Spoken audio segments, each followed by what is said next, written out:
Puji syukur marilah kita panjatkan kehadirat Allah Subhanahu wa Ta'ala yang telah melimpahkan nikmat dan karunia-Nya pada hari ini. Di hari yang cerah ini, kita dapat berkumpul di dalam acara komunitas belajar dengan tema Diseminasi Penyebaran Pemahaman dan Penerapan Pengalaman Budaya Positif. Sebelum memulai acara, izinkan saya membaca susunan acara hari ini, yaitu yang pertama pembukaan, sambutan, pengelompokan kelas, dan penutup. Acara yang pertama yaitu pembukaan. Marilah kita buka acara ini dengan membaca basmalah. Bismillahirrahmanirrahim. Selanjutnya yaitu sambutan oleh Ibu Kepala Sekolah sekaligus membuka acara komunitas belajar. Kepada Ibu Ropeni SPDSD, kepadanya dipersilakan.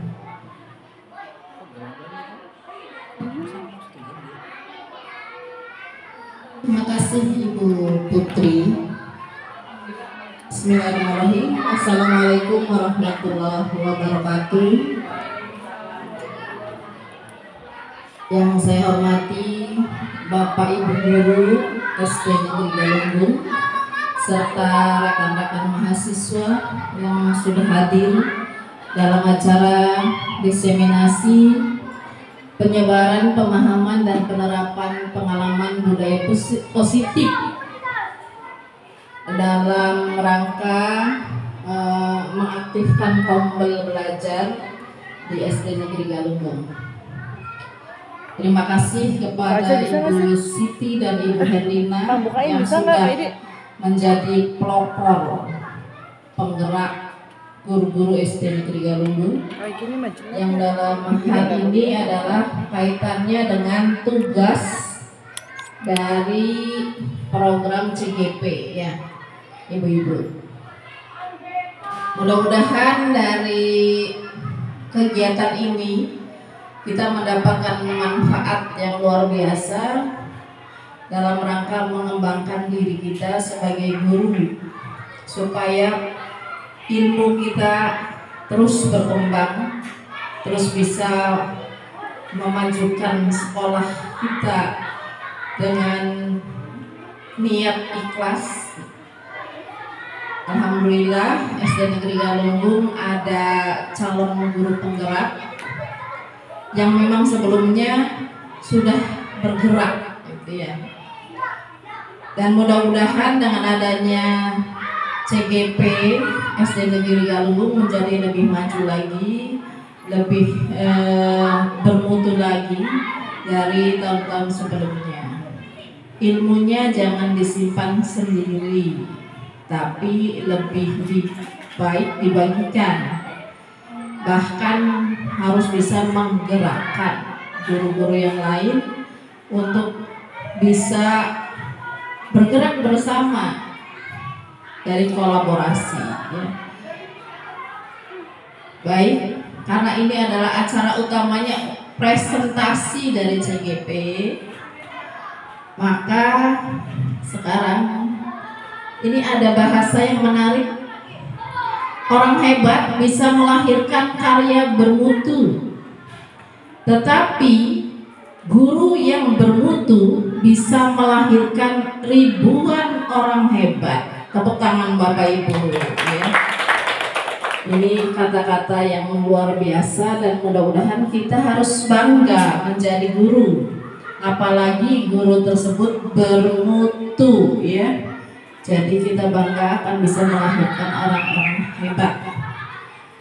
Mari kita buka acara pengembangan kompetensi guru SD Negeri Galunggung, penyebaran pemahaman dan penerapan pengalaman budaya positif.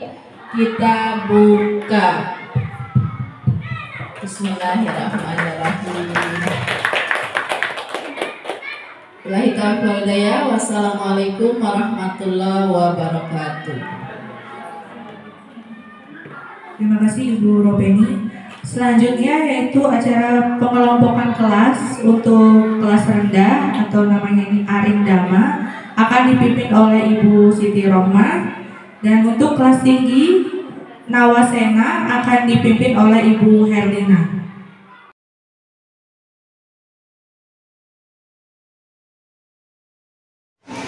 Assalamualaikum warahmatullahi wabarakatuh. Waalaikumsalam warahmatullahi wabarakatuh. Selamat siang Bapak Ibu semuanya. Alhamdulillah pada siang hari ini masih ada kesempatan untuk kita berkumpul dalam komunitas belajar kelas tinggi di SD Negeri Galunggung. Pada kesempatan ini kita akan belajar bersama. Saya akan menyebarkan pemahaman tentang budaya positif dan berbagi praktik baik penerapan budaya positif di kelas. Sebelumnya saya akan mengajak Bapak Ibu untuk berdiskusi. Bila ada siswa yang bertengkar karena saling mengejek, bagaimana Bapak Ibu mengatasi permasalahan tersebut? Bapak Ibu bisa menyampaikan pengalaman atau kejadian yang pernah terjadi di kelas. Mangga, siapa yang mau menyampaikan dulu pengalamannya? Mangga Bu Fitri. Jadi waktu pas di kelas itu ada saling bertengkar karena pulpennya itu hilang. Padahal aslinya itu pulpennya itu saling tertukar gitu dulu. Jadi gurunya menengahi dengan memberikan perhatian kepada siswa tersebut supaya jangan saling bertengkar dan jangan saling nangis gitu. Jadi setelah menengahi itu siswanya jadi paham gitu. Oh ternyata ini pulpennya itu tertukar. Jadi ada keributan gitu ya antara siswa, kemudian gurunya menenangkan dulu dan menengahi, memberikan pemahaman apa yang sudah terjadi. Baik, selanjutnya, Mangga Bu Putri. Itu pengalaman saya waktu itu di kelas, saya kejadiannya lagi mau istirahat, jadi saya ada di kelas ya Bu ya. Nah itu ada dua siswa yang tiba-tiba nangis. Kenapa? Ternyata salah satunya ada yang mau ikut main, tapi sama yang satunya nggak boleh gitu. Nah waktu itu langsung saya bawa, saya menengahi bertiga. Saya tanya apa masalahnya, ternyata dari yang satunya itu bilang nunggu dulu Bu, jadi belum selesai mainannya. Yang satunya bilang katanya saya nggak diajak main Bu. Nah waktu itu saya nengahi, saya kasih pemahaman bahwa yang satunya harus nunggu dulu, yang satunya juga harus bisa mengajak temennya, itu jangan pilih untuk bermain gitu kan. Jadi berdua itu siswanya bisa saling memaafkan sih Bu. Jadi alhamdulillah solusinya bisa terselesaikan. Sebenarnya terjadi kesalahpahaman ya, cuman karena mungkin saling emosi ya, akhirnya mereka seperti itu. Dan ditenangkan berarti ya, diajak ke tempat hanya mereka berdua dan dengan Putri, kemudian diajak berdialog atau berdiskusi sebenarnya apa yang terjadi apa masalahnya, dan akhirnya menemukan solusi, yaitu menyelesaikan kesalahpahaman dan menenangkan dengan cara saling memaafkan. Oke, selanjutnya ada lagi. Mangga Bu Ayu. Baik, kalau pengalaman saya waktu belajar itu ada salah satu anak yang memang di kelas itu menjadi ketua geng seperti itu Bu. Nah, anak tersebut memang jadi anak-anak di kelas itu pada takut sama dia gitu pada saat bermain, pada saat belajar juga anak-anak di kelas itu takut, bukan hanya perempuannya, laki-lakinya pun sama takut sama dia. Nah, pada saat itu ada salah satu anak yang memang orang tuanya menghubungi saya kalau misalkan si anak yang ini nih kalau misalkan pulang sekolah sering nangis seperti itu, sering minta pindah sekolah. Itu tuh menanyakan si ibunya itu ada apa yang terjadi di sekolah seperti itu. Nah memang pada saat itu saya belum tahu Bu, karena memang anak-anak itu pada saat di sekolah baik-baik saja gitu, di dalam kelas pun saat belajar baik-baik saja gitu.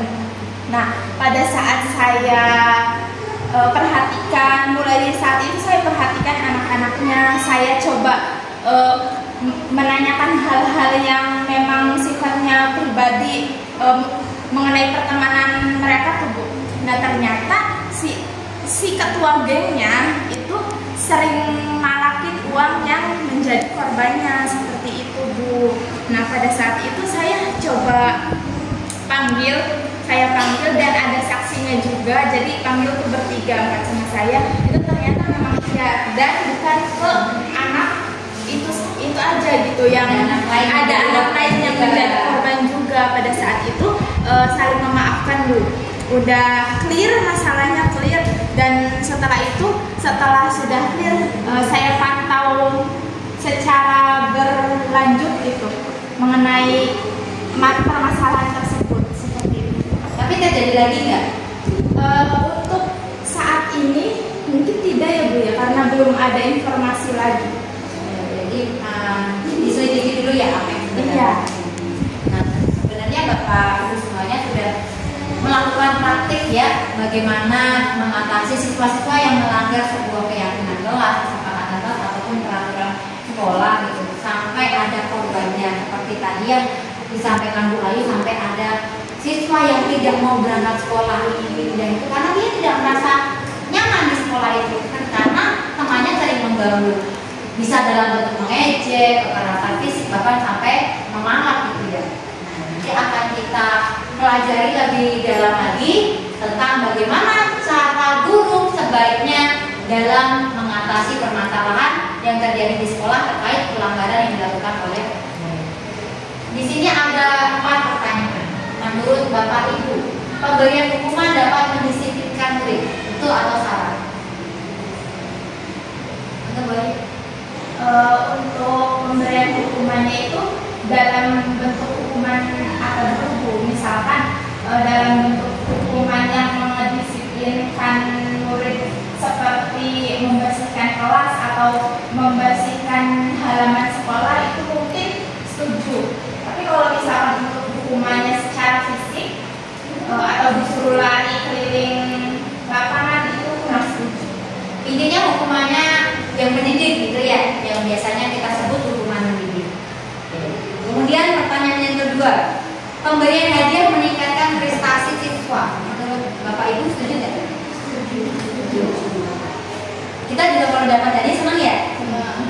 Kemudian yang ketiga, guru harus mampu memberikan solusi untuk semua murid yang mendapatkan masalah. Setuju? Setuju. Kita harus adil ya, Bapak Ibu ya.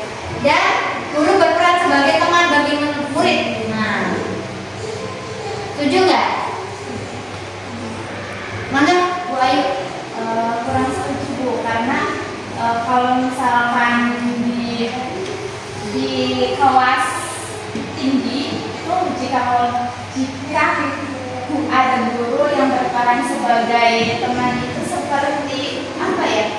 Seperti kurang disegani seperti itu Bu. Jadi lebih tepatnya guru berperan sebagai manajer. Jadi menurut Bu Ayu, guru itu baiknya berperan sebagai manajer supaya lebih disegani gitu ya. Tidak selalu berperan sebagai teman murid. Oke, nah, nanti akan kita bahas lebih dalam pada materi budaya positif ini ya, Bapak Ibu ya. Apakah pemberian hukuman itu dapat mendisiplinkan murid? Hukumannya seperti apa? Ataukah tidak boleh? Kemudian pemberian hadiah apakah benar meningkatkan prestasi siswa atau malah bisa menurunkan prestasi siswa? Nanti juga akan kita bahas.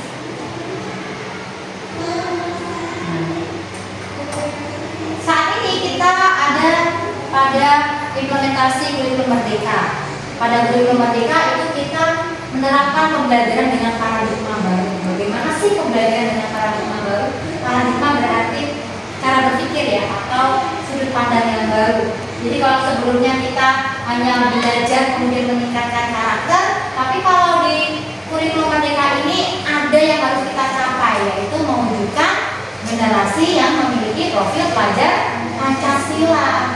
Tentunya kita bisa memfasilitasi setiap kebutuhan murid karena kebutuhan murid itu berbeda. Oleh karena itu ada pembelajaran berdiferensiasi. Nah, ini adalah pembelajaran dengan paradigma baru yang harus kita laksanakan di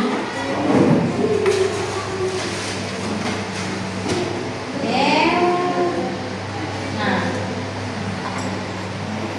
biasanya ketika di sekolah kita sering memberikan himbauan atau perintah kepada murid untuk melakukan sesuatu, dan banyak murid yang mengikuti perintah tersebut. Tapi ada pula murid yang tidak mau melaksanakan perintah tersebut. Misalnya Bapak Ibu memiliki sesuatu yang berharga di kepala tangan. Coba kepalkan tangan Bapak Ibu.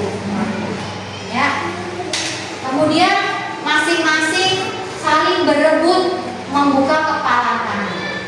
Dengan cara apapun, boleh merayu, memaksa, menghardik, menghukum dan sebagainya. Apakah berhasil? Ya. Berhasil? Berhasil. Kenapa berhasil? Apakah sudah terjebak dengan rayuan ataukah mendapatkan penawaran yang win-win solution atau bagaimana? Oke, mendapatkan penawaran yang bisa bikin berikutnya. Nah, menurut Bapak Ibu, ketika tangan itu mengepal, ketika tangan itu membuka, yang memegang kendali kepala tangan terbuka atau menutup itu siapa? Apakah diri sendiri atau orang lain? Diri sendiri. Yang tidak bisa berarti diri sendiri. Yang bisa membuka berarti orang. Nah, sebenarnya kita praktek seperti ini tuh kita sedang mempraktekkan siapa yang mengontrol siapa. Apakah diri kita dikontrol orang lain atau kita mengontrol diri sendiri? Nah, pada umumnya yang terjadi saat ini itu banyak sekali konsepsi yang salah. Yang pertama, ilusi guru mengontrol murid. Apakah guru itu mengontrol murid? Kelihatannya seperti iya, kita mengontrol murid. Padahal aslinya guru itu membimbing murid. Guru membimbing murid. Kalau guru mengontrol murid itu tidak akan bertahan lama. Kenapa? Karena ketika orang lain mengontrol diri kita, itu adalah motivasi yang berasal dari luar diri kita, tidak akan bertahan lama. Tetapi kalau kita mempunyai keinginan, mau minta uang buat beli bakso, meskipun kita minta uang sama ibu kita yang ibu sedang ada di jauh, pasti kita akan nyamperin gitu ya. Kita akan mau rela gitu, capek nyamperin demi mendapatkan uang untuk beli bakso. Nah, kita mempunyai keinginan ya, atau kita mengontrol diri sendiri. Itu namanya motivasi intrinsik. Dan itu lebih kuat dan bertahan lama dibandingkan dengan motivasi yang berasal dari luar atau ekstrinsi. Jadi sebenarnya guru itu membimbing, mengarahkan murid, ya.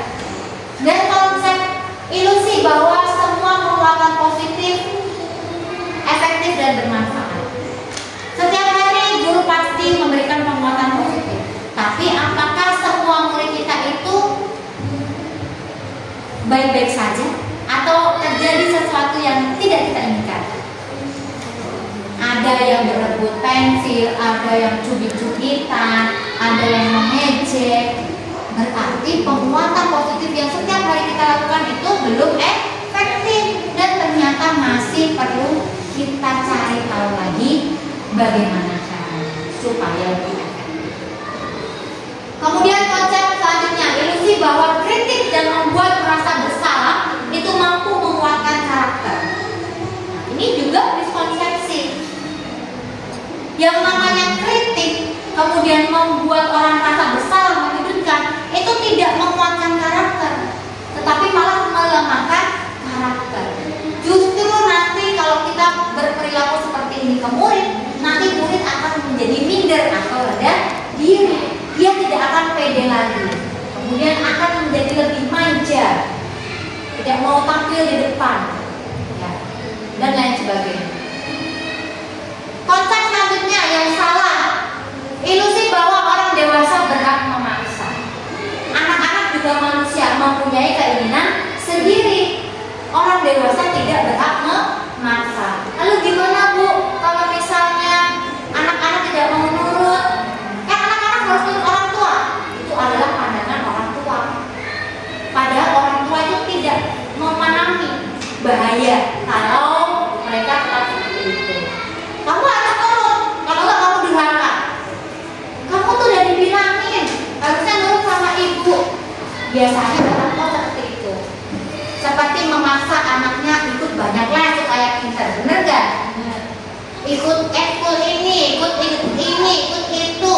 Padahal anaknya nggak mau, tapi dipaksa.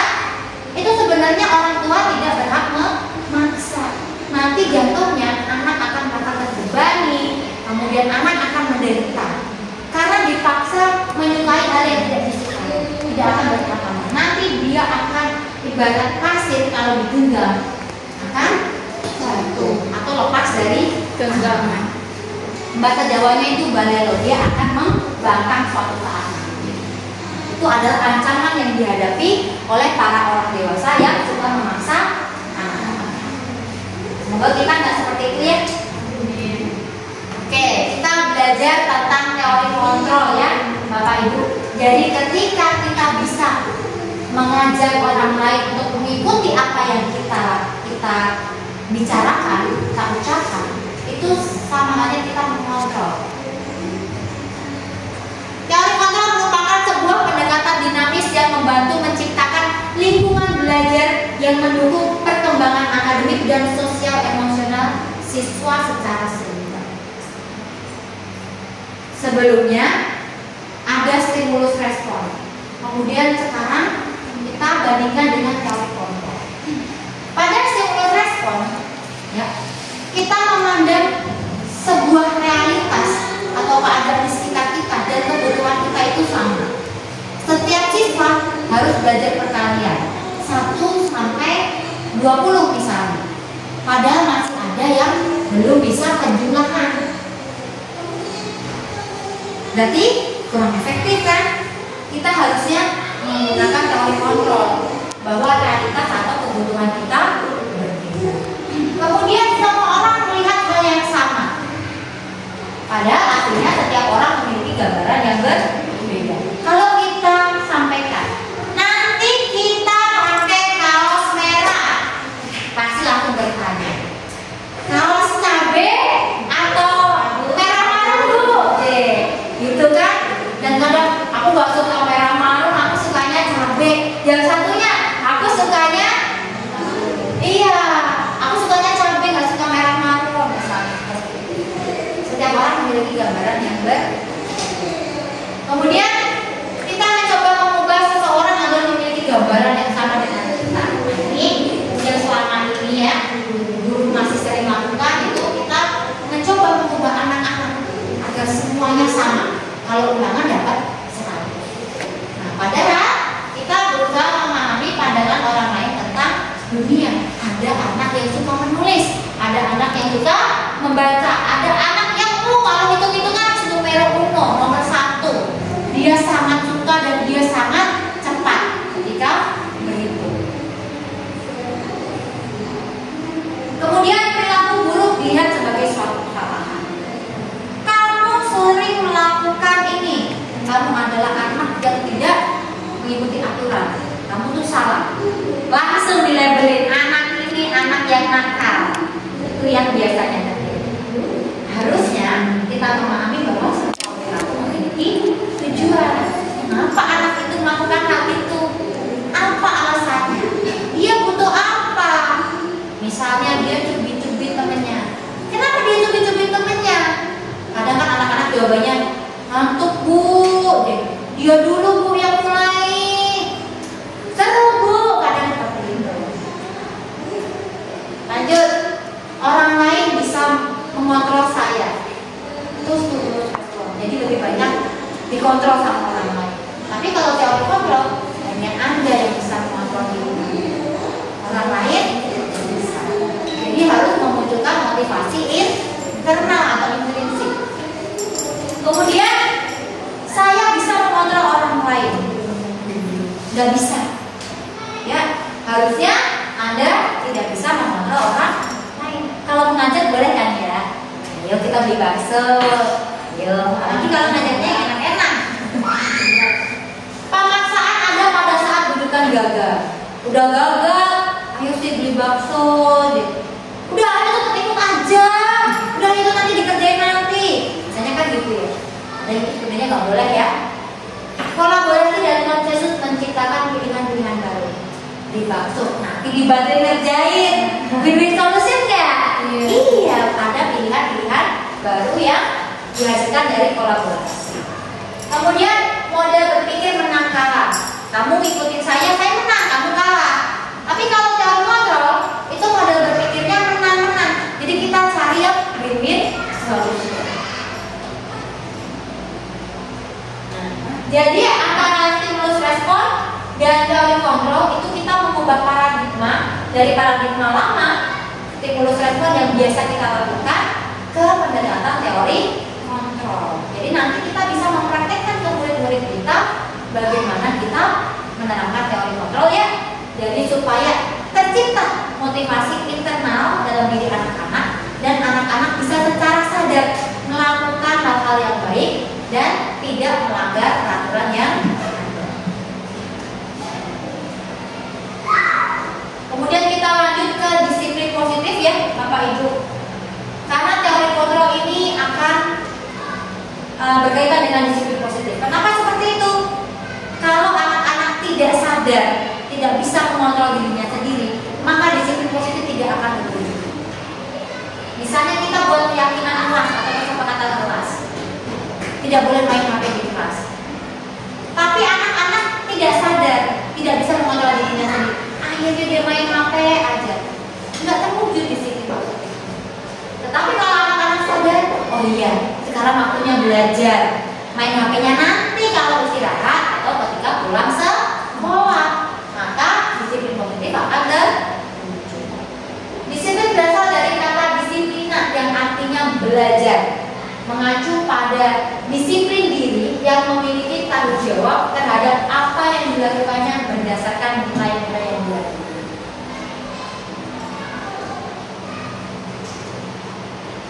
Jadi disiplin positif itu harapannya murid itu merdeka. Kenapa disebut murid merdeka?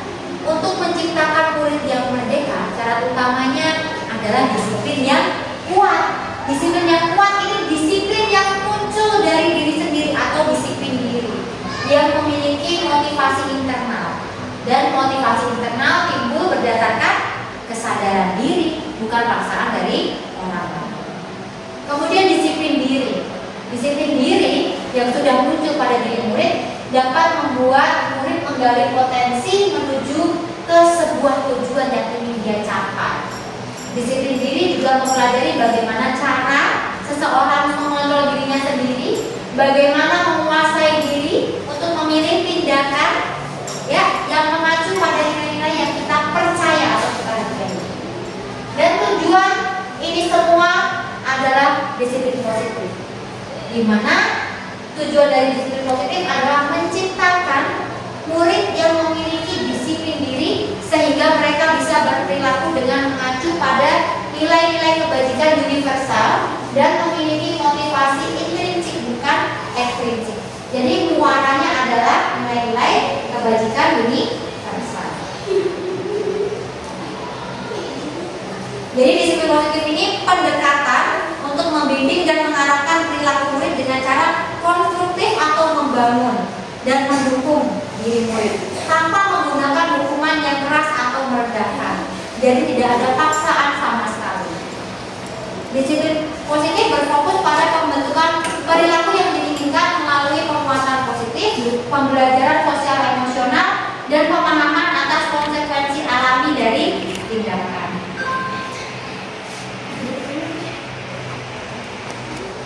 Bu, kata Bu Nova ini kegiatannya di bawah aja jadi Bu, situ udah selesai. Nah, Bapak Ibu, selain teori kontrol, ada juga teori motivasi. Misalnya, ayo kita berangkat pagi.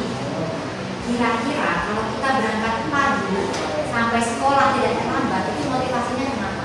Apakah karena kita ingin berangkat pagi, atau biar gak dimarahin orang tua, atau supaya mendapatkan imbalan?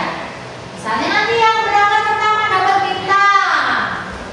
Coba kalau Bapak Ibu ditawarin seperti itu, motivasi berangkat paginya kenapa? Dapat bintang. Lebih semangat ya dapat bintang. Yeay, dapat bintang. Biar ada juga yang biar dimarahin. Tapi ada juga yang nggak mau kan, aku nggak mau telat. Ada juga kan murid yang kalau berangkatnya telat itu nangis. Padahal yang salah bukan muridnya, tapi orang tuanya karena bangunnya kesiangan. Sering kayak gitu ya. Nah, di sini ada 3 teori motivasi, Bapak Ibu. Yang pertama, untuk menghindari ketidaknyamanan atau hukuman. Ini merupakan tingkat motivasi paling rendah. Biasanya orang yang motivasi perilakunya ini bertujuan untuk menghindari hukuman atau ketidaknyamanan. Ikut biar dimarahin sama ibu. Ikut dia mau dimarahin sama gurunya sama. Nah itu berarti motivasinya masih motivasi yang ini motivasi yang berasal dari luar, bukan dari dalam dirinya. Motivasi selanjutnya ada untuk mendapatkan imbalan atau penghargaan dari orang lain. Siapa yang mau maju nanti dapat bintang, langsung maju semua, gitu ya. Nah itu karena mereka mengharapkan imbalan. Kadang saya sempat dapat cerita, ya ada anak yang suka disuruh beli jajan di belakang misalnya. Kemudian pas sudah dibeli jajan, gurunya ngasih uang nih buat uang jajan. Besoknya ditanya, mau jajan lagi nggak bu? Mau nitip apa? Mau nitip apa? Beliin bu. Karena ada mengharapkan imbalan. Nah ini mereka melakukan sebuah tindakan untuk mendapatkan pujian dari orang lain yang menurut mereka penting dan mereka letakkan dalam dunia berkualitas mereka. Mereka juga melakukan sesuatu untuk mendapatkan hadiah, pengakuan dan imbalan. Dan motivasi yang ketiga adalah untuk menjadi orang yang mereka inginkan dan menghargai diri sendiri dengan nilai-nilai yang mereka percaya. Jadi mereka melakukan tindakan ini untuk mendapatkan pujian dari orang lain yang menurut mereka ini ya. Jadi tidak seperti mendapatkan imbalan, tapi karena mereka sadar, oh saya harus seperti ini karena saya percaya, saya mempercayai nilai tanggung jawab, nilai disiplin, nilai membantu gotong royong misalnya, nilai menghormati. Oh saya ini lagi nganggur gabut nih, bu mau titip apa bu ke belakang gitu. Gak apa-apa bu, gak usah ngasih, karena dia percaya dianya suka membantu orang lain. Misalnya dia bawa banyak jajan nih, kasih ke teman-temannya, karena dia percaya nilai yang dia percaya berbagi itu baik.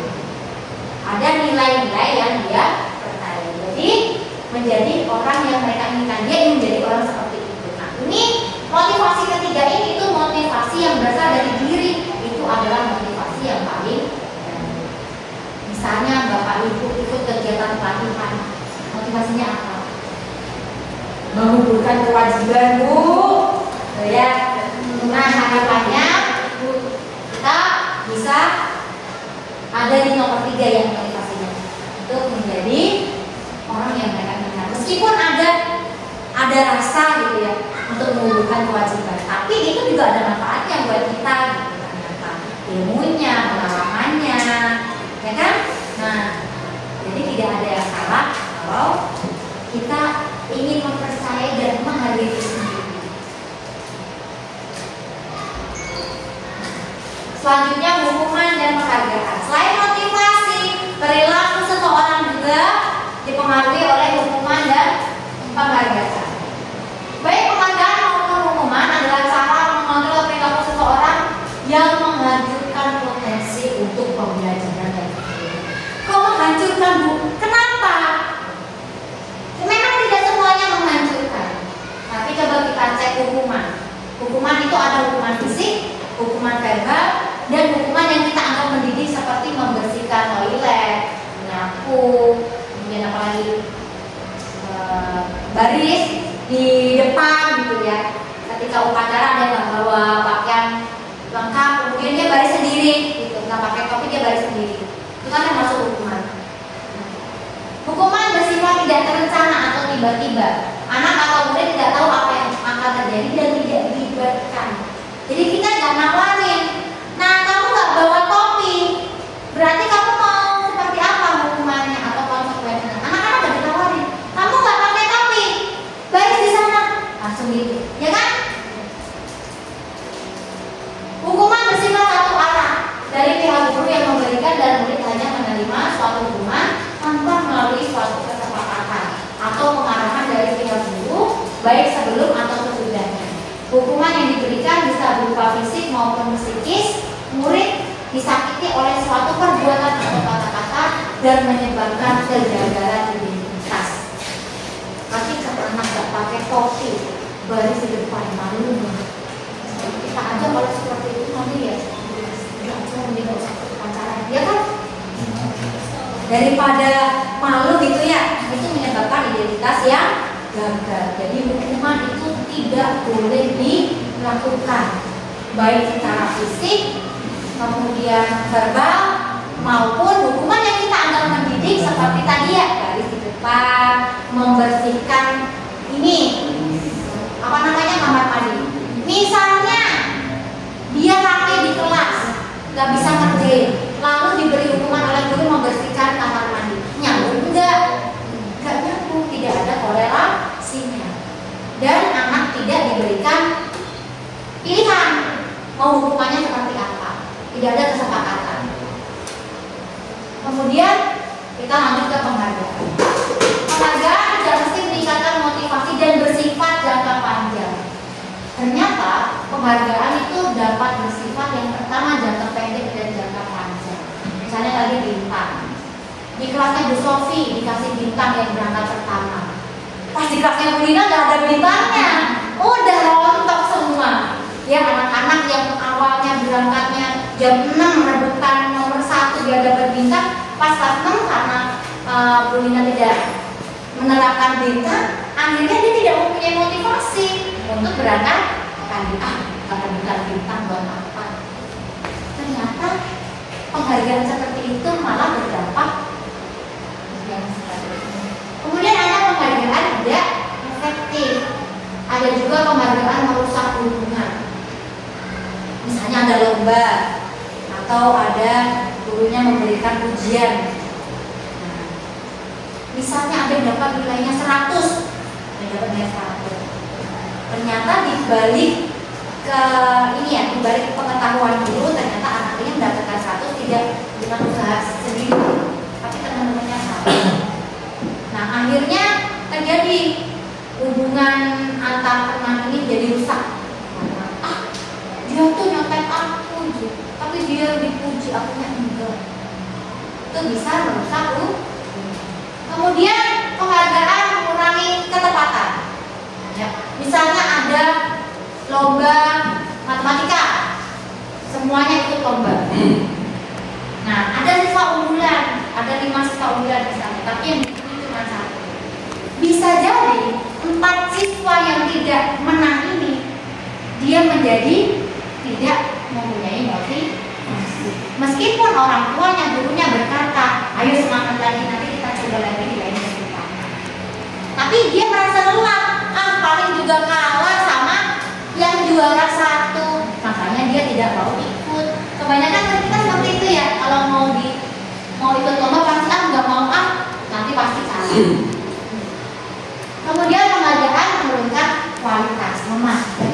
Bapak Ibu, penghargaan mematikan kreativitas karena tadi kecewa yang mendapatkan penghargaan cuma 1-2 orang, padahal aspeknya berbeda, misalnya keunggulannya, tapi yang dipuji atau yang mendapatkan penghargaan cuma 1 aja. Jadinya dia menjadi lebih malas, dan tidak mau meningkatkan kreativitasnya.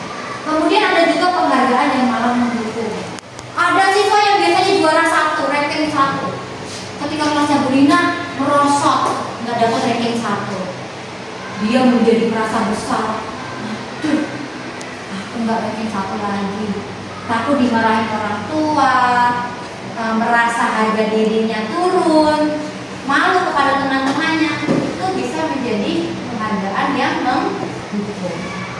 Dan ada juga penghargaan yang memotivasi dalam diri atau intrinsic. Misalnya penghargaan yang ditujukan kepada semua siswa dengan cara membedakan spesifikasi penghargaan. Misalnya siswa yang paling teliti, siswa yang paling cepat, siswa yang paling berusaha keras misalnya, yang pantang menyerah. Nah, itu bisa. Ternyata itu bisa memunculkan motivasi intrinsik. Kenapa? Karena siswa merasa diakui. Apa yang dia miliki, kelebihannya diakui. Dan semuanya diakui, tidak hanya 1-2 orang.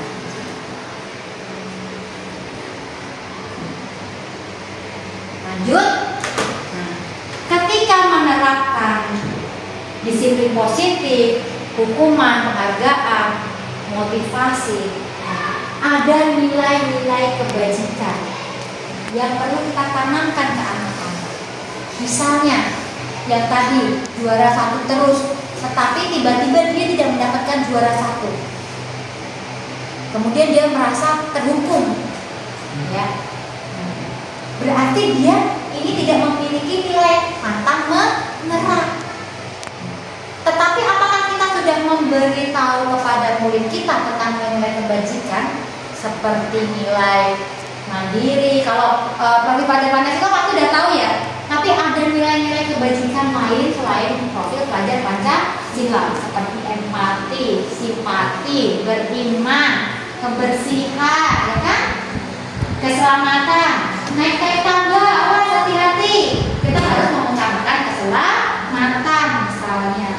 Gotong royong, kemudian kebersamaan, kesederhanaan itu contoh nilai-nilai kebajikan universal yang bisa kita tanamkan dalam murid-murid kita.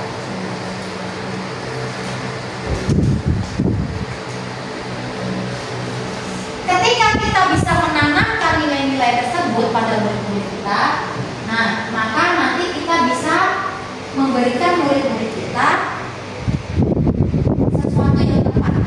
Hukuman tidak boleh, konsekuensi kurang. Yang tepat apa? Restitusi atau ganti rugi. Nah, di sini hukuman itu menyebabkan identitas yang berbeda. Kemudian konsekuensi itu identitas yang sukses, tapi masih ada kekurangannya. Misalnya, hukuman itu sesuatu yang menyakitkan harus terjadi. Tapi kalau konsekuensi sesuatu harus terjadi, tidak harus menyakitkan. Kadang ada yang sakit, kadang ada yang tidak sakit. Dan restitusi itu pilihan. Nah, untuk pembanding antara hukuman, konsekuensi, dan restitusi itu kita bisa melihat yang baris kedua dan ketiga. Hukuman itu tidak nyaman untuk murid dan jangka waktunya panjang, dampaknya sangat lama. Kalau konsekuensi itu tidak nyaman untuk murid tapi jangka waktunya pendek. Misalnya kita hukum atau kita berikan konsekuensi anak-anak dengan membersihkan kamar mandi. Mereka tidak nyaman tapi jangka waktunya pendek. Tapi misalnya mereka kita hukum dengan cara berlari keliling lapangan. Nah, itu tidak nyaman dan membekas di ingatan anak-anak. Pernah dihukum, malu iya, capek iya, dendam iya sama gurunya. Iya, kok sampai lain. Iya. Tapi kalau kita kasih pilihan dengan restitusi, itu justru bisa menguatkan murid dalam jangka waktu yang panjang. Kenapa? Kalau hukuman, korban mendapatkan keadilan, tapi tersangka babak belur. Kalau konsekuensi, korban bisa merasa diabaikan karena konsekuensinya cuma diberikan. Tapi kalau restitusi, korban mendapatkan ganti. Tersangkanya gimana? Ya, memberikan ganti rugi, ditawarkan. Kamu maunya gimana? Supaya nggak marah lagi sama aku. Misalnya tadi dia ngantuk tidur pas belajar di kelas. Ganti ruginya gimana? Apa materi yang terlewat? Kamu mau gimana belajarnya? Mau diskusi, membaca, mencoba menjelaskan di depan kepada teman-temannya, atau seperti apa? Ketika gurunya memberikan penawaran, itu berarti kita memberikan pilihan kepada murid, berarti kita sudah menerapkan restitusi. Kalau hukuman, murid akan merasa tersakiti, dendam tadi ya. Awas aja ini, gak bisa. Tapi kalau konsekuensi, murid hanya dibuat tidak nyaman dan besok dia mengulangi perbuatan lagi. Tapi kalau restitusi, murid akan mendapatkan penguatan. Oh iya, aku tahu aku salah dan cara memperbaiki diri aku seperti ini. Kalau hukuman, perilaku pasif agresifnya meningkat, semakin memberontak. Udah dendam, memberontak. Kalau pelajaran Ibu Lina nggak mau masuk, kalau pelajarannya Pak ini masuk, pelajaran Pak Lutar masuk, tapi kalau pelajarannya Ibu Lina nggak masuk. Pernah itu ada, kalau pelajaran wali kelasnya masuk, pelajaran guru agama nggak masuk, karena merasa tersakiti. Kemudian kalau konsekuensi, penguatan hanya bertahan dalam jangka waktu pendek. Besok balik lagi. Tapi kalau restitusi masalah terpecahkan, dia akan selalu ingat, oh kalau aku melakukan kesalahan, aku harus bertanggung jawab. Caranya bagaimana ganti rugi? Minimal minta maaf terlebih dahulu. Yang kedua, dia akan berpikir bagaimana cara dia mengembalikan keadaan seperti semula. Misalnya dia memecahkan piring, apa yang akan dilakukan? Apakah kabur? Tidak kan? Pasti akan meminta maaf. Kemudian berusaha mengganti dengan yang baru, memperbaiki permasalahan. Ini jadi perbedaan antara hukuman, konsekuensi, dan restitusi. Kalau Bapak Ibu mendapatkan kesempatan untuk memperbaiki pelanggaran-pelanggaran yang terjadi di kelas, maka mari kita terapkan restitusi. Kita tawarkan diri, kita ajak anak-anak, kita sentuh hatinya. Kalau restitusi kita tanya, gimana cara kamu mengganti rugi? Tadi ketika di kelas kamu ngomong kasar kepada bu guru misalnya, kamu bisa ganti rugi nggak perasaan bu guru yang sudah kamu ejek? Misalnya ibu ngejek kamu, gimana perasaanmu? Sakit hati nggak? Terus bagaimana ibu mengganti rugi? Kita ajak mereka berpikir. Ketika mereka berpikir, dia akan merasa, oh iya, saya melakukan kesalahan. Lalu apa yang saya lakukan? Kebanyakan anak SD belum bisa menjawab. Wajar, dan guru bisa memberikan pilihan-pilihan untuk anak tersebut.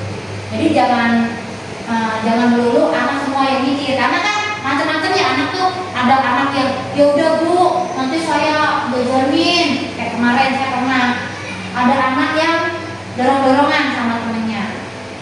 Gimana kamu caranya ganti rugi? Nanti ditraktir bu, saya mau ngasih uang 5.000. Tapi kan tidak semua bisa diselesaikan dengan pulang. Besok lagi mengulang lagi. Dia anak kita 5.000. Tapi kalau kita bisa mengarahkan pilihan-pilihan itu, maka akan menjadikan kekuatan yang baik.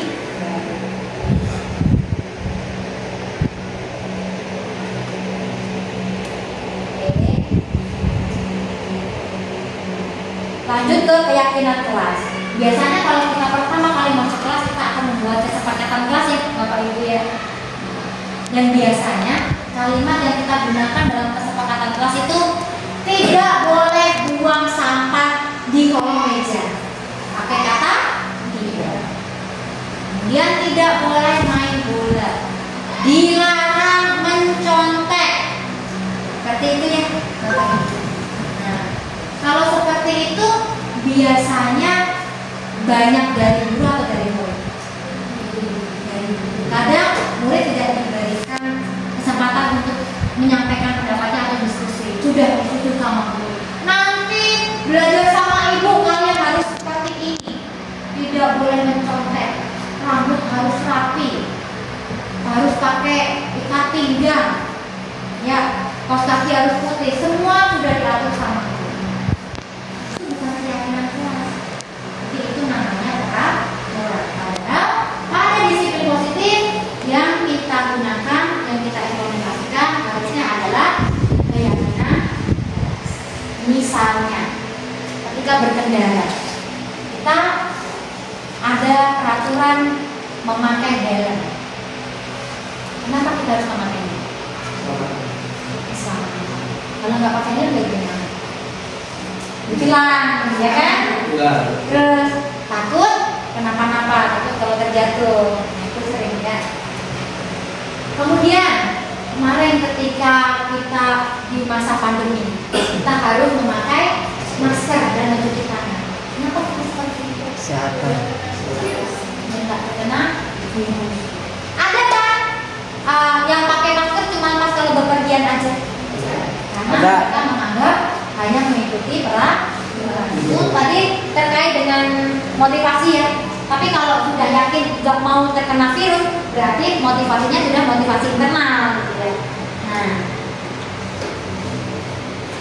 jadi ada keyakinan dan ada peraturan. Kalau keyakinan berarti kita yakin kita melakukan itu karena kita percaya dengan nilai-nilai. Keyakinan kelas bersifat lebih abstrak daripada peraturan yang lebih rinci dan konkret. Keyakinan kelas berupa pernyataan-pernyataan universal dan senantiasa dibuat dalam bentuk kalimat positif bukan negatif. Yang biasanya dilarang buang sampah, kita ubah menjadi buang sampah di tempat sampah. Tidak boleh bermain bola di kelas. Bermain bola di lapangan. Betul sekali, bermain bola di lapangan. Kita ubah yang negatif ke yang positif. Karena apa? Setiap omongan adalah dan kita memberikan afirmasi positif kepada anak. Kalau kita menggunakan tidak, mereka malah cenderung melakukan itu, melanggar itu. Penasaran kenapa sih nggak boleh? Tapi kalau bermain bola di lapangan, maka yang di pikirannya anak-anak main bola pasti di lapangan, bukan di kelas. Keyakinan kelas hendaknya tidak terlalu banyak sehingga mudah dipahami dan mudah didengar oleh semua siswa. Dan keyakinan kelas sebaiknya sesuatu yang dapat diterapkan di lingkungan tersebut. Jadi nggak muluk-muluk. Semua warga kelas hendaknya itu berkontribusi dalam pembuatan keyakinan kelas lewat kegiatan surat pendapat. Kita bisa ajak anak-anak menulis di kertas atau kita tanya satu-satu. Kadang kalau anak SD itu masih takut menyampaikan apa yang ingin dia sampaikan, takut nanti dibully temennya, takut dimarahi gurunya, macam-macam. Nah, kita bisa pakai cara tulis di kertas. Nanti anak-anak tempelkan lapakin. Mereka sebenarnya pengen apa? Oh, ternyata mereka pengen teman-temannya tidak berisik ketika belajar. Nah, kita gunakan. Kadang apa yang kita inginkan, mereka juga inginkan. Kadang juga mereka menginginkan sesuatu yang belum terpikirkan oleh kita. Makanya penting ketika membuat keyakinan kelas kita mengajak anak-anak untuk menyampaikan pendapatnya. Itu penting sekali. Kalau sudah menetapkan keyakinan kelas, ya, kita bisa mendalami keyakinan kelas itu. Kalau udah dibuat di awal, besoknya lagi ada yang melanggar, besoknya lagi ada yang melanggar, banyak banget yang melanggar. Nah, berarti perlu penguatan nih di kelas dulu. Ketika perlu penguatan, kita bisa mengadakan penguatan atau pendalaman keyakinan kelas melalui kegiatan kayak tadi menyentuh hatinya. Misalnya anak-anak disuruh nulis, anak-anak tugas murid apa, tugas guru apa. Itu kemarin saya sudah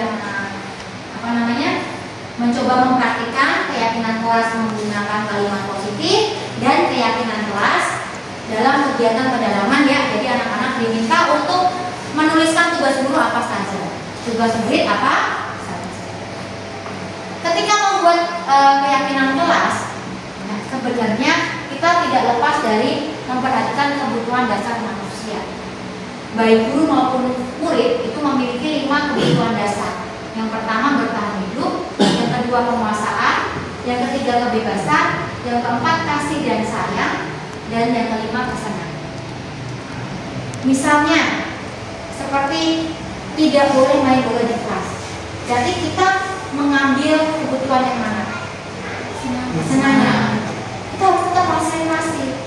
Tapi kita fasilitasi dengan cara yang positif, bermain bola di lapangan. Misalnya mereka butuh ini pembelajaran biar nggak bosan, gimana? Kita bisa cantumkan di keyakinan kelas.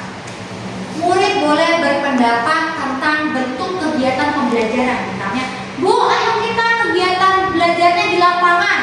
Oke, ayo bawa bukunya ke lapangan atau bawa perlengkapannya ke lapangan. Itu bisa kita cantumkan pada keyakinan kelas. Karena memang ini. Dan yang paling sering itu anak-anak tuh biasanya belum sarapan. Kalau pagi sehingga ngantuk, lapar, belum istirahat udah kapan istirahat, udah seperti ini. Karena mereka sudah membutuhkan kebutuhan dasar. Nah, itu kita bisa misalnya membuat keyakinan kelas. Setiap murid harus sarapan pagi baik di rumah maupun di sekolah. Kalau di rumah berarti nggak bawa bekal, tapi kalau di sekolah berarti bawa bekal untuk memenuhi kebutuhan bertahan hidup.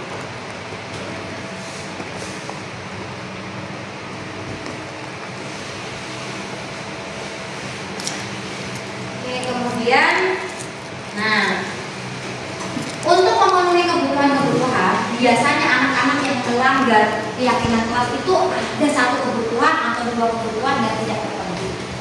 Misalnya ketika sholat duha, Amir sama Zidan dorong-dorongan, ya sampai akhirnya sholatnya nggak jadi. Ketika ditanya, kamu kenapa dorong-dorongan? Seru bu, pada ketawa. Berarti mereka mencari kebutuhan apa? Kesenangan. Padahal tidak seharusnya mereka lakukan. Nah, ketika terjadi pelanggaran itu, kita sebagai guru harus bisa menempatkan diri sebagai peran yang tepat. Guru mempunyai 5 posisi kontrol. Yang pertama, penghukum. Guru percaya bahwa hukuman penting untuk mengontrol perilaku murid baik secara verbal maupun fisik. Apakah kita di posisi ini penghukum? Pernah kan? Pernah. Dan semoga tidak lagi ya, Bapak Ibu ya. Nah, yang kedua, ya, yang kedua teman. Guru pada posisi ini tidak akan menyakiti murid, namun akan tetap berusaha mengontrol murid melalui upaya-upaya persuasi. Ayolah dikerjain, ini kurang sedikit, sebentar lagi ayo. Kita pakai perkataan-perkataan yang lembut yang menempatkan kita sebagai teman mereka, seperti kalau kita berbicara dengan mereka. Kemudian ada posisi pembuat merasa bersalah. Pada posisi ini guru bersikap lembut namun membuat murid tidak nyaman, menyudutkan murid dan membuat murid merasa bersalah. Ayo cepat dikerjakan, nanti kamu telat sendiri ngerjainnya, gak bisa istirahat. Jadi kan, aduh, saya ini udah lapar, udah pengen istirahat. Nanti belakangan disuruhnya mau dicerum ini deh. Akhirnya ngerjainnya saya lakukan aja. Kemudian ada posisi sebagai pemantau. Di posisi ini, jadi guru berdasarkan pada peraturan-peraturan dan konsekuensi. Apa peraturannya? Apa konsekuensinya? Kamu melanggar peraturan, berarti kamu harus konsekuensi. Konsekuensinya apa? Misalnya sholat duha lagi jadi imam. Dan yang terakhir, posisi guru sebagai manajer. Pada posisi ini, guru mengajak murid untuk menyelesaikan permasalahan dan memantik murid untuk dapat memilih solusi yang tepat. Jadi lebih ke menganalisis kebutuhan murid, kemudian menganalisis apa yang sebenarnya terjadi, apa yang sebenarnya mereka butuhkan, dan bagaimana cara mereka memperbaiki kesalahan. Misalnya ada anak yang berantem, nah ada anak yang berantem rebutan bola atau main bola, kena slidingan. Kemudian gurunya memposisikan diri sebagai manajer. Gurunya bertanya, kenapa? Ada apa? Kira-kira yang kamu lakukan ini tujuannya untuk apa? Kenapa kamu mau pukul teman kamu? Kenapa kamu menendang bola ke muka teman? Abis dia duluan bu ngejekin sama orang tua. Ternyata ada alasan. Ditanya lagi kenapa ngejekin orang tua? Itu bu ikut-ikutan teman. Tak ada alasannya juga. Lalu gimana? Apakah kita harus menyalahkan keduanya?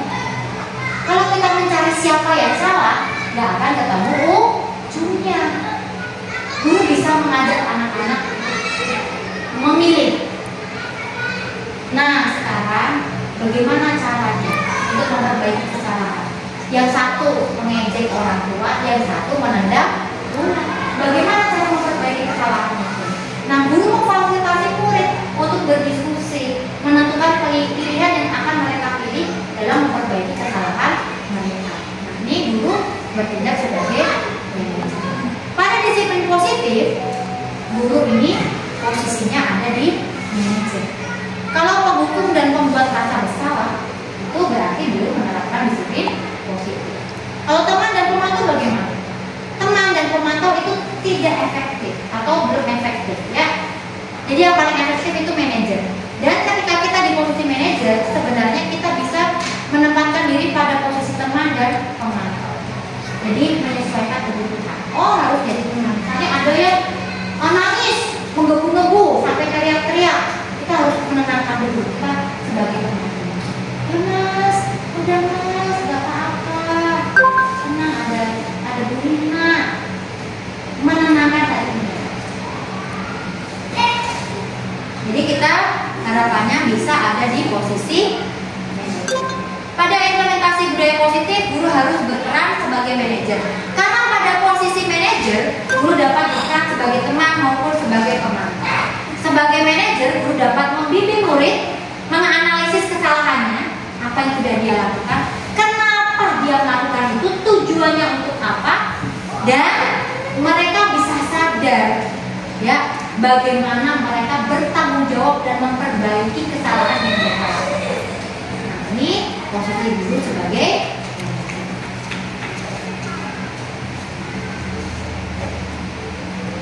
ini ada beberapa contoh video posisi kontrol guru ya Bapak Ibu. Ini saya fullkan dulu volumenya.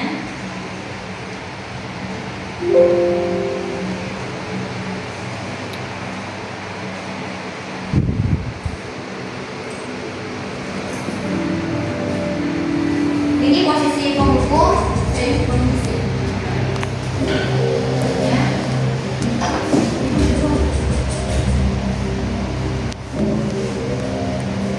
Naren, sini kamu. Biasanya posisi menghukum menggunakan nada bicara yang tinggi. Kamu terlambat. Kamu deh, pasti terlambat. Maaf Bu, saya Apa? Apa coba? Alasan kamu apa lagi? Kapan sih kamu tidak terlambat? Malah sekali yang kamu jadi anak. Menyudutkan murid ya menggunakan kata-kata. Itu sudah hukuman ya. Si kamu sudah berapa kali terlambat? Kemudian kita lihat Kamu keliling lapangan disuruh basket keliling 2 kali. lapangan. kenapa Ini hukuman. saya harus keliling lapangan basket Bu? Kenapa? Kamu melawan ibu. Berani-beraninya jawab.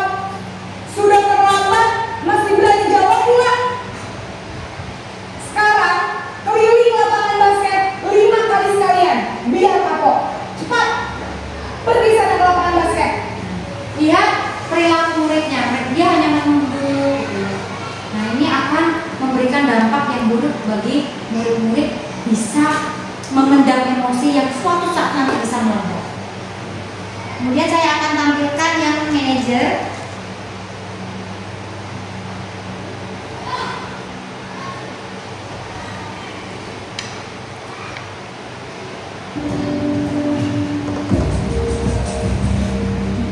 Dengan kasus yang sama.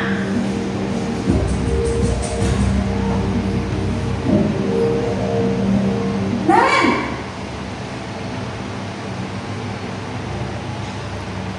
Selamat pagi Bu. selamat pagi Naren. Maaf Bu, saya terlambat. Iya, sekolah masuknya jam 7, sekarang sudah jam 7.20. Jadi sekarang bagaimana ini Naren? Maaf Bu, saya lupa setel alarm saya semalam. Baiklah, menurut kamu, keyakinan sekolah yang mana yang perlu kamu tingkatkan? Menghargai diri sendiri dan orang lain mungkin ya Bu. Setuju. Jadi, apakah Naren meyakini prinsip saling menghormati tersebut? Dari cara Iya, bicara saya gurunya tidak yakinnya. berbeda ya. Apakah Naren bersedia memperbaiki masalah keterlambatan ini? Bersedia Bu. Bagaimana muridnya tidak merasa tertekan ya, tidak merasa tertekan. Saya akan coba untuk tidak lupa menyetel alarm saya Bu. Baik, kalau Naren lupa menyetel alarm di rumah, ada orang yang kira-kira bisa bantu mengingatkan tidak? Ada Bu, kakak saya, Kak Emma. Ada lagi selain Kak Emma? Selain Kak Emma, ada ibu saya. Baik, jadi yang mengingatkan Naren adalah Kak Emma dan ibu kalian. Kira-kira akan mulai alarm kapan nih Naren? Setelah pulang sekolah, akan segera saya lakukan. Baik, jadi Naren akan setel alarm untuk bangun besok pagi dan akan diingatkan oleh kakak dan ibunda Naren ya. Ada lagi yang mungkin perlu dilakukan Ya, Naren? gurunya nanya Agar ke tidak muridnya, terlambat bangun lagi. memberikan pilihan Tidak ada, kepada Bu. murid yang Baik. mencari. Terima kasih untuk kerjasama kamu. Sekarang kamu perlu kembali ke kelas untuk belajar. Baik Bu, terima kasih. Dan tidak memberikan hukuman yang tidak nyambung atau tidak perlu. Karena kalau terlambat tapi disuruh keliling, tarik keliling lapangan kan nggak nyambung ya. Nah, kalau kita bisa menerapkan posisi kita melaksanakan yang namanya segitiga restitusi. Itu adalah segitiga restitusi. Segitiga restitusi itu mengatasi sebuah pelanggaran dengan cara yang pertama menstabilkan identitas. Menstabilkan identitas ini dengan memberikan afirmasi-afirmasi, menenangkan murid yang sedang berantem itu ditenangkan. Kemudian tidak menyudutkan dengan perkataan setiap orang pasti pernah melakukan kesalahan. Tidak apa-apa tidak melakukan kesalahan, manusia tempatnya salah dan lupa. Kamu bukan satu-satunya yang pernah melakukan ini. Jadi guru lebih berpihak kepada murid, ya. Nggak apa-apa kamu melakukan kesalahan, wajar terlambat. Tapi kan nggak lama juga dong terlambatnya. Setelah menstabilkan identitas, anak sudah tenang, kita bisa ajak diskusi.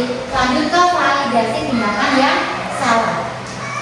Kamu tentu punya alasan melakukan ini. Apa yang menyebabkan kamu melakukan?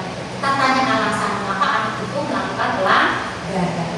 Kemudian kita bisa mengajak anak tersebut untuk berdiskusi. Adakah cara yang lebih efektif untuk mendapatkan apa yang kamu butuhkan? Misalnya dia bermain bola karena Bu Sofi, misalnya. Nah akhirnya kan Bu Sofi dirugikan, ya kan, menjadi korban dari bola anak-anak. Padahal anak-anak niatnya apa? Bermain. Mereka mempunyai kebutuhan kesenangan. Nah makanya guru bisa menanyakan ini. Adakah cara yang lebih efektif untuk mendapatkan kesenangan yang ingin kamu lakukan? Misalnya bisa Bu, main bolanya di lapangan. Bisa. Kemarin ada peristiwa murid saya nendang bola kena anak perempuan kelas 4. Pas ditanya kenapa, anaknya tiba-tiba jalan Bu ke tengah lapangan. Yang salah siapa? Gak ada yang salah. Tapi ketika hal itu memperbaikinya gimana? Minta maaf tetap. Terus apa? Kemudian ketika saya tanya bagaimana cara kamu memperbaiki, dia bisa menjawab, oh iya Bu, berarti saya harus bilang ke anak itu minggir dulu, lagi ada yang main bola. Jadi dia bisa mendapatkan kesenangan bermain bola. Kemudian setelah validasi tindakan yang salah, kita bisa menanyakan keyakinan kelas apa yang sudah kita sepakati yang ternyata dilanggar oleh anak-anak. Kemudian kamu ingin jadi orang yang mempunyai nilai-nilai seperti apa? Bagaimana cara kamu mempertanggungjawabkan kesalahan kamu? Ganti ruginya seperti apa? Nah itu kita terapkan dalam segitiga restitusi. Nah ini adalah salah satu upaya yang bisa kita terapkan untuk mengatasi anak-anak yang melanggar keyakinan kelas maupun keyakinan sekolah. Guru sebagai seorang manajer dapat menerapkan 3 tahapan segitiga restitusi, yaitu menstabilkan identitas, validasi tindakan yang salah, dan menanyakan keyakinan. Harapan penerapan segitiga restitusi adalah agar dapat membimbing murid memperbaiki kesalahan yang telah dibuat dengan melakukan restitusi atau ganti rugi. Tentunya guru memberikan pilihan kepada murid untuk memperbaiki kesalahan apa yang akan dia lakukan. Nah, Bapak Ibu, saya akan menampilkan penerapan keyakinan kelas dan segitiga restitusi. Baik Bapak Ibu, saya akan menampilkan praktik baik yang sudah saya terapkan di kelas, ya. Ada 3 praktik baik yang sudah saya terapkan. Yang pertama, membentuk keyakinan kelas dengan kalimat positif. Kemudian keyakinan kelas tersebut, saya meminta anak-anak untuk mencari atau membreakdown nilai-nilai yang terkandung dalam keyakinan kelas yang sudah disepakati bersama. Kemudian saya juga melakukan kegiatan pendalaman keyakinan kelas dengan metode tugas guru, tugas murid. Jadi tabel T itu ada pada materi keyakinan kelas, itu sudah saya terapkan di kelas. Dan yang terakhir, penerapan segitiga restitusi untuk 2 kasus yang terjadi di kelas. Ini merupakan dokumentasi ketika anak-anak menempelkan apa yang ingin mereka sepakati sebagai keyakinan kelas. Ada yang waktu itu menuliskan tidak ingin temannya berisik ketika belajar. Ada juga yang menuliskan ketika belajar ingin sambil main game. Oke, tidak apa-apa, saya kelompokkan kemarin bersama anak-anak. Kemudian ada juga tidak boleh makan ketika di kelas. Awalnya anak-anak juga kebanyakan menuliskan dengan kalimat negatif. Nah, setelah saya kelompokkan, kemudian saya meminta anak-anak untuk bersama-sama mengubah kalimat negatif menjadi kalimat positif. Misalnya, main bola di lapangan, makan ketika waktu istirahat, di kelas boleh minum. Jadi kalau di kelas ini boleh minum, tetapi untuk makan harus ketika istirahat. Kemudian penggunaan HP itu juga kemarin disepakati, boleh main HP, tapi ketika pelajaran itu harus sesuai dengan petunjuk guru. Kalau gurunya anak-anak kita akan main game pakai HP, baru HP-nya disilakan. Tapi kalau pembelajaran tidak menggunakan HP, maka HP akan dimainkan ketika sebelum masuk dan ketika pulang sekolah. Kemudian ini ada contoh praktik penerapan segitiga restitusi.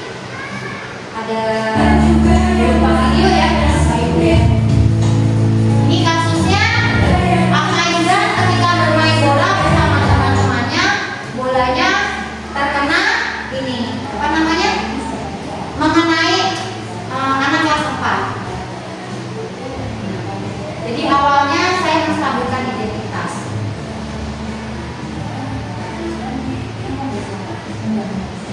Jadi lebih ke Aizan, kamu dan apa yang terjadi di situ.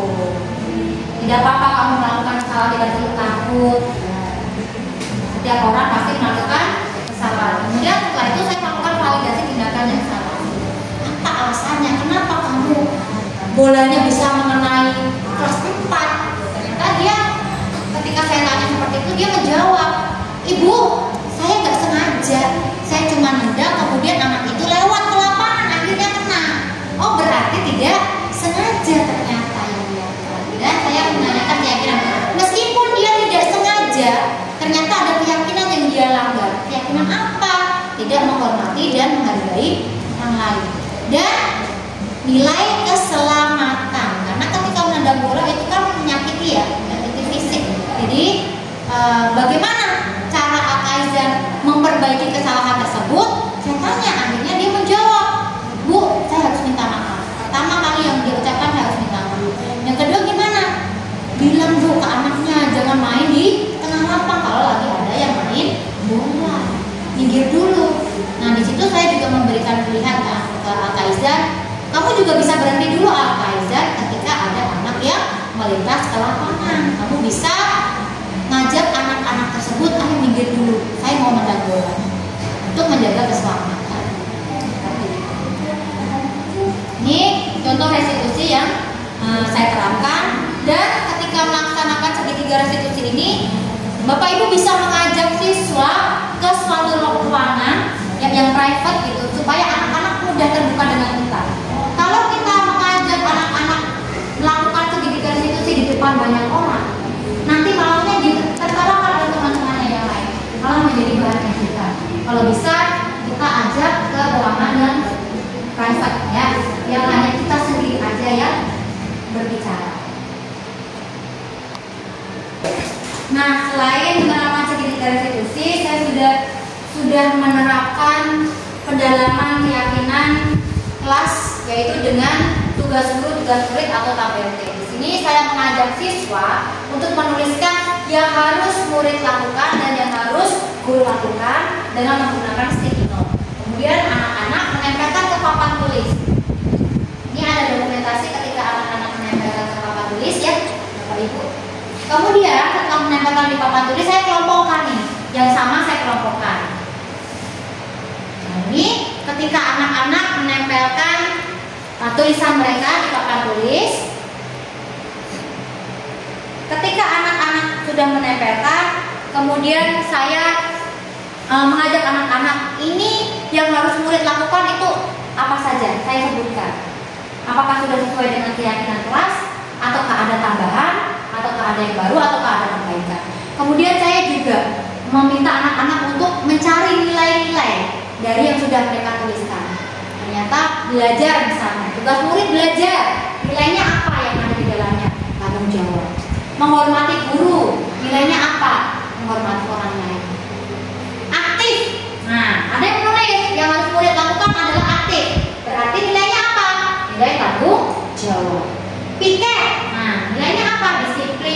kebersihan, itu anak-anak bisa menjawab. Ya, tanggung jawab. Kemudian ada yang menuliskan mengikuti pembiasaan dengan baik. Ini juga ada nilai yang terkandung di dalam apa yang anak-anak tulis. Sama, yang harus guru lakukan itu kebanyakan sama ya.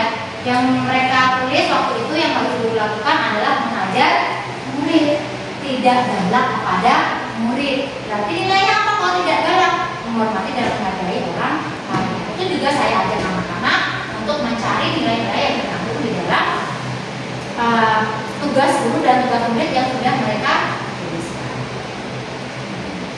Jadi untuk tugas guru ada disiplin, kemudian tidak boleh marah, mengajar dengan baik, memimpin.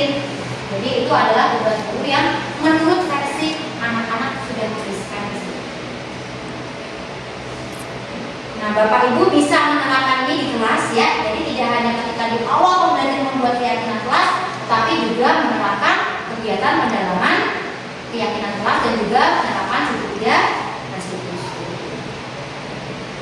Baik Bapak Ibu, nah alhamdulillah untuk materi tentang budaya positif sudah saya sampaikan.